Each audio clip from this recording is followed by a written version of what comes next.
O relatório anual de direitos humanos do Departamento de Estado dos Estados Unidos foi publicado no site oficial do órgão. E mais uma vez, lá está de Moraes. O ministro do STF é acusado de cercear liberdades e promover perseguição política. Vamos aos detalhes com o correspondente internacional Ivan Kleber.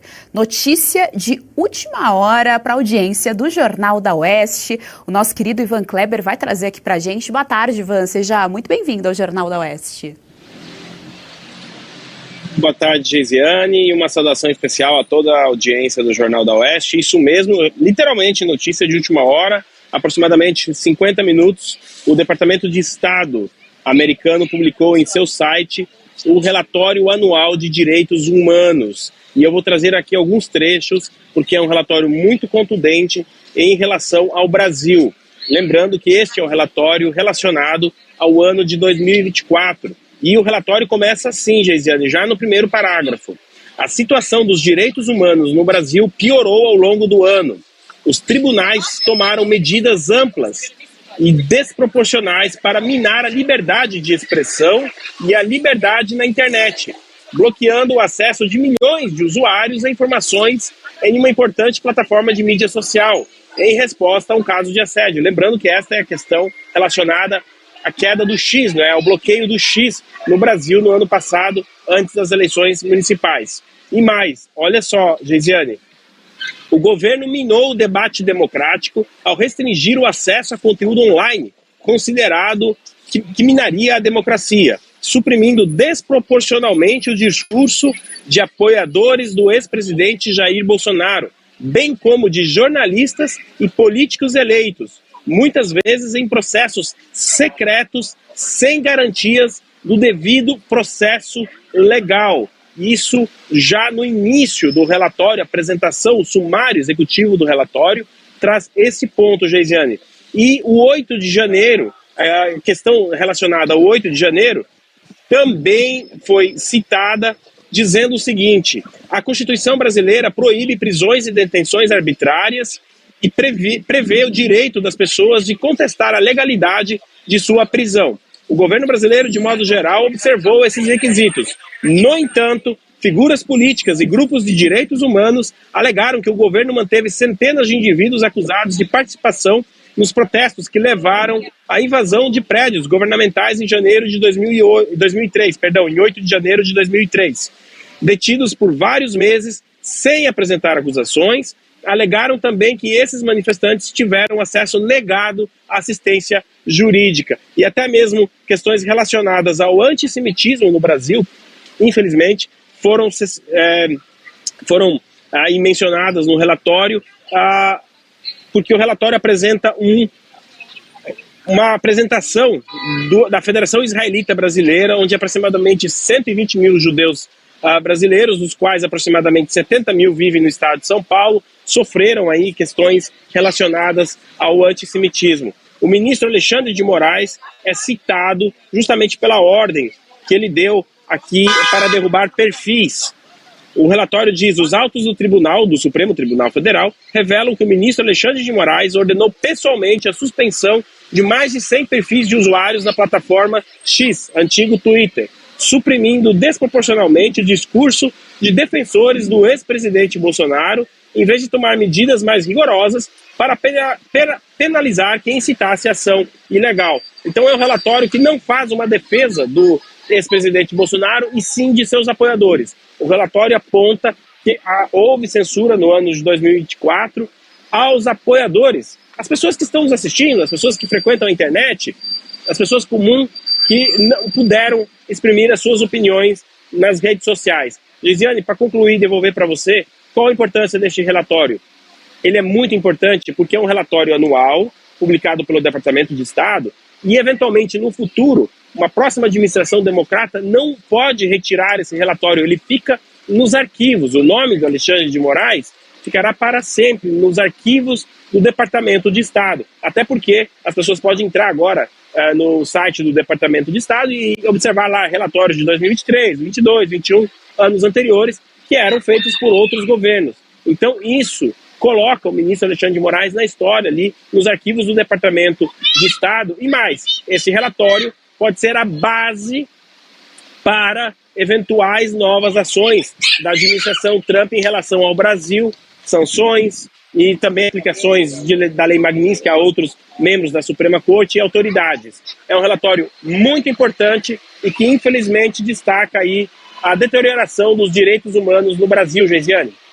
Ivan Kleber, tendo em vista que esse relatório menciona o processo eleitoral municipal, né, já que ali, um pouquinho antes das eleições municipais, ele derrubou o X, e ainda faltou mencionar a Starlink. A verdade é que o patrimônio da Starlink foi usurpado, porque ela não tinha absolutamente nada a ver com a história, a multa foi cobrada da Starlink. Mas tendo em vista essas informações, talvez seja uma sinalização de que o próximo processo eleitoral do país, do nosso país, do Brasil, esteja mais próximo de não ser reconhecido legitimamente pelos Estados Unidos? Ótima pergunta, Geisiane, e a resposta é sim. Se as coisas não mudarem no Brasil, a administração Trump caminha a passos largos aí, preparando um amplo material como esse que foi apresentado hoje. Desculpa ressaltar de novo aqui, Geisiane, esse documento é muito importante. É americano falando para americano, não é mais uma denúncia, por exemplo, do deputado Eduardo Bolsonaro ou de algum jornalista exilado, como Paulo Figueiredo, entre outros, mas sim é um relatório de americanos para americanos. Agora isso aí vai para o Congresso americano, onde congressistas podem convocar o Departamento de Estado para justamente fazer uma apresentação disso no Congresso e explicar por quê e as provas do porquê justamente essa questão toda foi abordada. Então, voltando à sua pergunta, sim, a possibilidade, se as coisas continuarem como estão no Brasil, de que o governo americano não reconheça o resultado das eleições de 2026, vença as eleições, quem vencer, é muito grande, viu, Geisiane? E documentos como esse, lá na frente, serão utilizados para basear a decisão caso a administração Trump opte por esse caminho.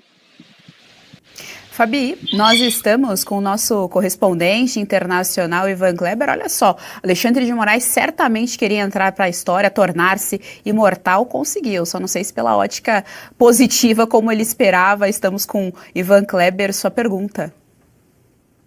Na verdade, não sei se ele se importa muito, Geisiane, e guarda o bonequinho que ele não ganhou o prêmio. Boa tarde, Ivan, seja bem-vindo aqui conosco, nesse belíssimo cenário a gente não pode deixar de notar. Eu vou também direto aqui ao ponto que eu considero um dos principais, que o relatório menciona diretamente o impacto direto na liberdade de expressão e de imprensa, né? Então, assim, como considerar uma democracia válida se você não tem liberdade de imprensa, se você não tem liberdade de expressão? E a minha pergunta vai nesse sentido. Você acha que, olhando todo o contexto que estamos vivenciando, de total hostilidade, né, com a diplomacia brasileira, e ao meu ver até de forma correta, o governo Trump está, através desse relatório, indo na outra ponta, porque as sanções até o momento foi na ponta de, olha, tem a perseguição em relação ao Bolsonaro é meu amigo, o filho dele é meu amigo, né, essas coisas um pouco mais pessoais. Neste relatório, deixa a coisa um pouco mais distante, falando não importa, né, parte das pessoas foram censuradas, 100 perfis foram censurados, e coloca aqui a multa de R$50 mil, se as pessoas ousassem usar VPN, né, que é total desproporcionalidade. E isso não afetou somente bolsonaristas. Então, queria saber de você se isso é a pavimentação desse outro olhar para que fique concluído essa questão aí do governo americano em relação ao Brasil e pavimentar a ideia de que não somos uma democracia realmente. Perfeito, doutora Fabi. Muito obrigado por lembrar a questão do VPN, porque ela é citada neste relatório também. Enquanto o Fiuza fazia a apresentação dele, eu ainda estava lendo o relatório, é um relatório extenso. Eu não vou conseguir ler ele todo aqui, se necessário, uns 35, 40 minutos, mas a questão da derrubada do VPN no ano passado foi citada, assim como a questão da liberdade de imprensa. E olha só, o Departamento de Estado coloca que a lei brasileira prevê a liberdade de expressão, inclusive para membros da imprensa. No entanto, decisões do Supremo Tribunal Federal restringiram a liberdade de expressão de indivíduos que considerou estarem violando a lei que proíbe a expressão antidemocrática. Isso que eu estou lendo aqui está neste relatório. E, doutora Fabi, você foi muito precisa.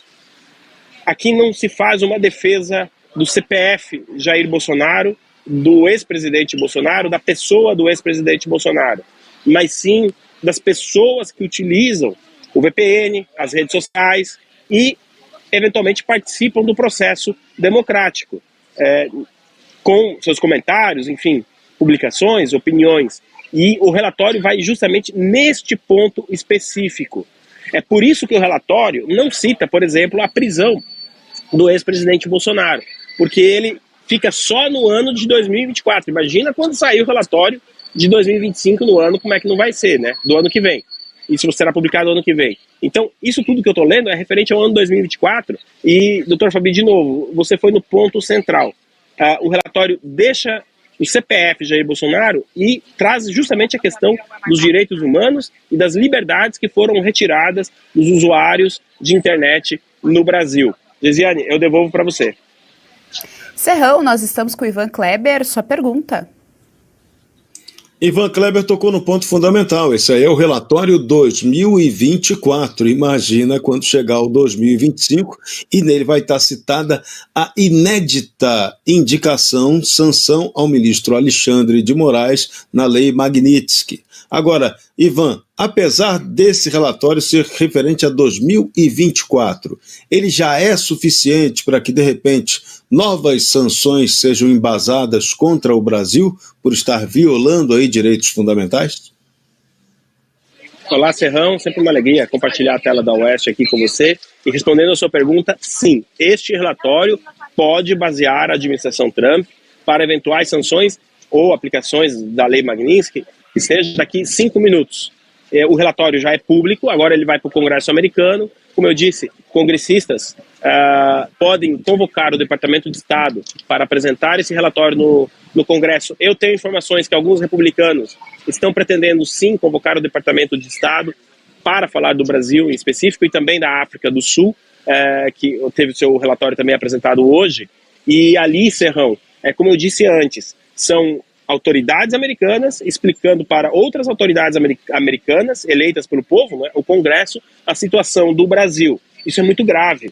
Eu, de cabeça, não lembro outra situação semelhante a essa referente ao Brasil dentro dos Estados Unidos. Então nós temos americanos explicando a situação do Brasil para americanos e, voltando ao relatório, na verdade, Serrão, esse relatório já baseia a Lei Magnitsky que foi aplicada no ministro Alexandre de Moraes. Nós sabemos que foram uma série de outros tantos motivos. A nossa colega aqui, Ana Paula Henkel, também citou o caso do Rodrigo Constantino, que teria influenciado aí na aplicação da Lei Magnitsky, né, do colega Constantino também, e são vários fatores, mas relatórios como esse, eu acredito que eu vou casar as duas perguntas, tanto da doutora da Gesiane antes, e como a sua, baseiam ações futuras que vão desde a aplicação de sanções a indivíduos, como talvez a maior delas, que abre uma margem ampla para vários outros assuntos, que é o não reconhecimento das eleições de 2026, justamente por conta da censura. Repito, se as coisas não mudarem